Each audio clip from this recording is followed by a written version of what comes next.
Kota Bandung merupakan kota yang penuh kenangan.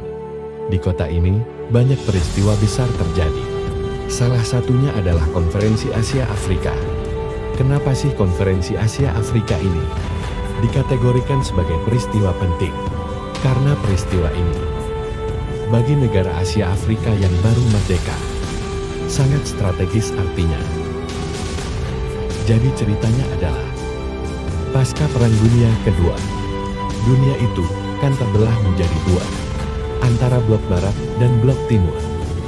Banyak negara-negara Asia Afrika yang memerdekakan diri.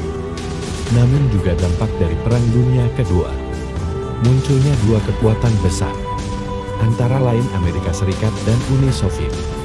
Amerika Serikat dengan blok baratnya, ini punya ideologi liberal, kemudian blok timur Uni Soviet punya ideologi komunis.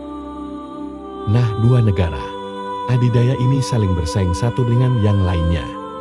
Padahal sebelumnya mereka satu kubu untuk melawan fasisme. Tapi ketika fasisme sudah selesai, justru malah pasca Perang Dunia ini terjadi Perang Dingin, dan mereka saling bersaing. Karena dua negara besar ini saling berebut pengaruh, dan juga dampaknya muncul negara-negara baru Asia Afrika. Nah, negara Asia Afrika ini menjawabnya dengan membuat suatu konferensi, tujuannya agar perdamaian dunia terjalin. Tidak ada yang namanya kolonialisme, imperialisme. Tidak ada negara itu kemudian terjebak ke dalam satu kubu. Karena apabila ini terjadi, kubu-kubuan, otomatis perdamaian dunia akan terganggu. Ini adalah jawaban sebetulnya dari kondisi di mana blok barat dan blok timur muncul. Makanya lahirlah Konferensi Asia Afrika, yang kemudian kan nanti melahirkan gerakan non-blok.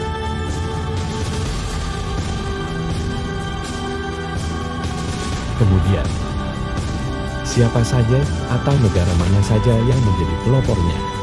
Negara-negara yang menjadi pelopor Konferensi Asia Afrika, antara lain Indonesia, kemudian Myanmar, yang dulunya namanya Burma, Sri Lanka dulu namanya Ceylon.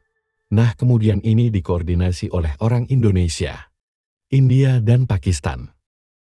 Namanya Menteri Luar Negeri Sunario.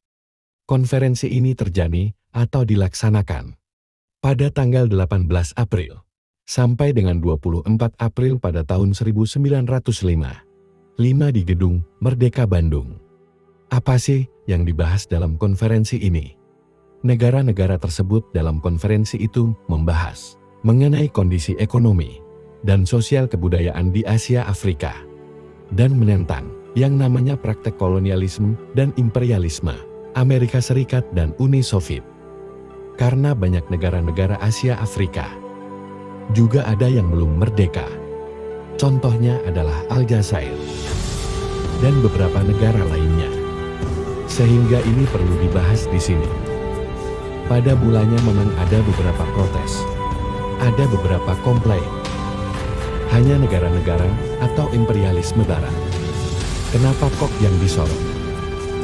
Padahal kan Uni Soviet juga melakukan penjajahan. Nah, akhirnya dipastikan, kemudian diperjelas bahwasanya setiap praktek penjajahan itu dikutuk dalam konferensi tersebut, sehingga maupun Amerika Serikat atau Uni Soviet, kalau mereka memang melakukan imperialisme dan kolonialisme, ya tetap dikutuk dalam konferensi tersebut. Konvensi ini dihadiri 29 negara, dan semuanya hadir dan turut serta mengikuti persidangan. Mereka menentang yang namanya Perang Dingin, karena Perang Dingin ini membuat situasi dunia menjadi tidak kondusif. Nah, hasil dari Konferensi Asia Afrika adalah lahirnya 10 butir yang sangat penting itu, membahas mengenai kemerdekaan, kedaulatan, hak asasi manusia, kerjasama yang terangkum dalam dasar Sila Bandung. Kemudian ditekankan dalam dasar Sila Bandung, hasil dari konferensi tersebut adalah isinya pernyataan mengenai dukungan bagi kemerdekaan dan kerjasama dunia. karena memang sesuai dengan prinsip-prinsip yang ada di PBB. Dan Nahdliyah. Hasil dari konferensi Asia Afrika ini melahirkan suatu gerakan non-blok ya. Jadi gerakan non-blok ini adalah suatu gerakan yang tidak memihak blok barat dan blok timur. Non-blok dan dipastikan negara-negara dalam peserta konferensi Asia Afrika, yaitu mereka harus non-blok, termasuk Indonesia.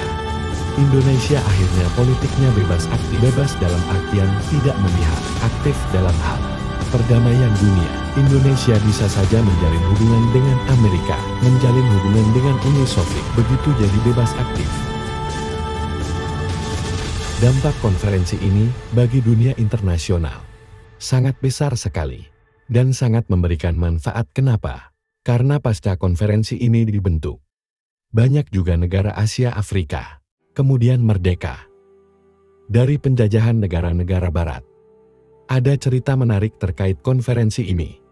Memang bagi beberapa negara, untuk mengikuti konferensi hingga sampai ke Indonesia itu, ada tantangan sendiri. Bahkan seperti Menteri Zhou Enlai dari Cina, ada beberapa percobaan pembunuhan yang dilakukan terhadapnya. Namun akhirnya ia selamat dan sampai ke Indonesia untuk mengikuti yang namanya konferensi Asia Afrika. Indonesia tentu memiliki kebanggaan dengan berhasilnya mengadakan konferensi tingkat Asia Afrika, karena bisa dikatakan konferensi ini sukses menggalang kekuatan baru negara Asia Afrika, dan pemimpin-pemimpinnya pun juga hadir mengikuti acara ini. Dan tentunya gerakan ini tidak disukai karena gerakan ini kan dampaknya sangat luas. Negara-negara yang dulunya masih dijajah beberapa negara, namun ketika konferensi ini dilaksanakan, itu dampaknya luar biasa. Ada beberapa negara Asia Afrika merdeka. Tentunya ini tidak disukai. Dan kelanjutan dari gerakan Asia Afrika ini non-blok kemudian. Pada masa ini juga Indonesia memang menjadi pelopor yang cukup kuat. Kepemimpinan Bung Karno pada masa itu sungguh membuat Indonesia benar-benar dikenang di seluruh dunia. Bahkan kelanjutan ini juga sampai acara event olahraga Ganevo itu sendiri, pesertanya dari Asia Afrika dan negara-negara yang masih melakukan penjajahan itu tidak diperbolehkan. Sebetulnya Eropa itu punya event-event olahraga, namun Indonesia mengadakan sendiri event ini sehingga ia menjadi saingan barulah event olahraga, event bergengsi dalam kancah internasional. Bahkan memang tidak optimal karena beberapa negara ragu mengirimkan atletnya ke acara Ganevo ini karena tidak direstui acaranya. Intinya begitulah konferensi Asia Afrika. Dampaknya memang menggetarkan Eropa karena memang tujuannya sangat mulia, yaitu membebaskan negara Asia Afrika dari cengkeraman kolonialisme. Dan perlu dicatat, Indonesia memiliki sejarah yang harum di sini karena menjadi salah satu pelopor dan tuan rumah sebuah peristiwa yang sangat bersejarah ini.